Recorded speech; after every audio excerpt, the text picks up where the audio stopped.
Índice de preços de alimentos da Organização das Nações Unidas para a Agricultura e Alimentação registrou em junho a maior alta dos últimos 4 anos, alcançando 163,4 pontos. E no quadro Momento da Economia de hoje, vamos explicar o que esse índice tem a ver com a comida que chega à mesa do consumidor e com o orçamento doméstico. Para isso, eu converso ao vivo com o economista e parceiro da TV Record, Edi Santos Amorim. Bom dia, seja bem-vindo. Bom dia, Luciana, é imenso prazer. Bem, esse é o indicador internacional que incide no custo dos alimentos, praticamente nos 5 maiores: carne, laticínios, derivados. Que esse índice internacional se reflete aqui no nosso bolso? O mercado em si é um mercado especulativo, né? Nós temos aí, por exemplo, falando de commodities, é um preço em cotação. E essa cotação nós podemos olhar da seguinte forma: o dólar ele é volátil e as commodities também acontecem essas oscilações de preço que acaba influenciando em diversos países, principalmente aqueles que têm mercados em comum, onde eu levo o meu produto, importo e exporto ao mesmo tempo. Agora, Luciana, só para fazer uma análise, no mês de maio, por exemplo, agora maio, o custo da cesta básica no Mato Grosso teve uma queda de 2,9%. Praticamente isso não refletiu em nada. Por quê? Porque o aumento do preço acumulado, ele pressionou, teve uma altas consecutivas mês a mês. Então, quando tem uma discreta redução de 2,9%, quase não representa. Já o que a FAO faz, essa análise é em indicadores mundiais, né? Todo mês é feita essa medição, mas essa medição de 4,2 acabou representando, em algumas cadeias tiveram aumentos maior. Por exemplo, vamos pegar a cana-de-açúcar, o açúcar, propriamente dito, foi recorde, teve um aumento aí de quase 15%.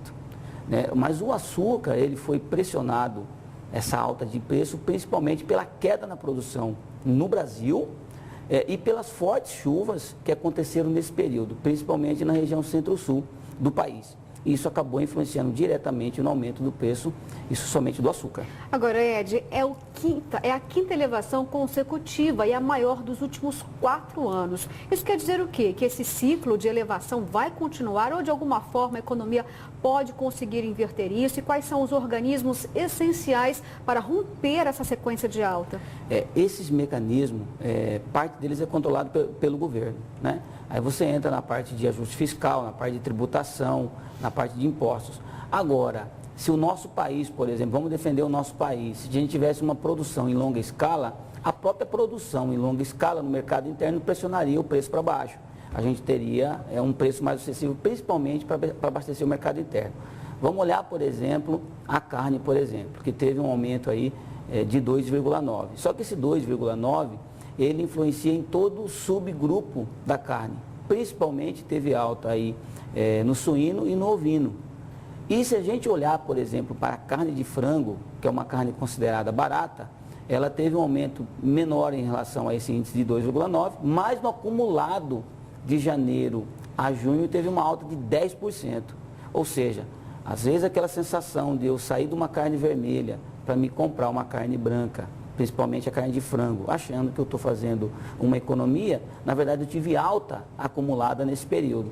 Então, ou seja, toda a cadeia alimentar tiveram altas. Então, o que precisa ser feito, o governo precisa, algumas medidas ainda não deram resultado efetivamente nessas relações internacionais, principalmente, aguarda-se um resultado maior com as medidas já adotadas e outras que estão sendo adotadas, principalmente no mercado de importação e exportação, para que a gente tenha esses reflexos de preço um pouco mais acessível em relação à nossa economia.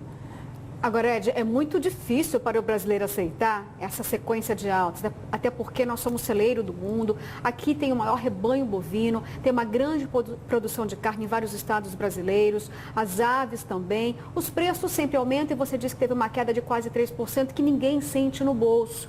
É difícil conseguir compreender, né, essa alta e também a regulação das commodities. Deveríamos pagar mais em conta pelos alimentos? Sim, com certeza. Até porque essa relação de preço-mercado, como é controlado pelo governo federal, os estados também têm condições de poder, de repente, fazer uma exoneração fiscal de alguns produtos. Por exemplo, vamos pegar aqui o que nós temos em grande produção aqui, que é o nosso gado de corte, por exemplo.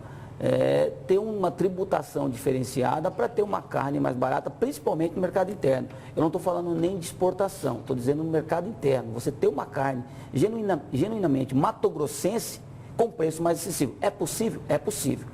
E se a gente olhar, por exemplo, também pelo laticínio, vamos pegar o laticínio também que está crescendo a cada mês, teve um aumento de 7,8. Isso influencia também todo o subgrupo.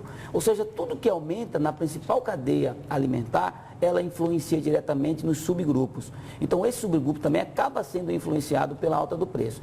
Agora, é preciso olhar com mais seriedade para essa relação a esses preços, para que os preços reflitam no consumidor. Ok, Ed, muito obrigada pelas suas explicações. Vamos torcer então para a equipe econômica conseguir frear a inflação. Eu que agradeço.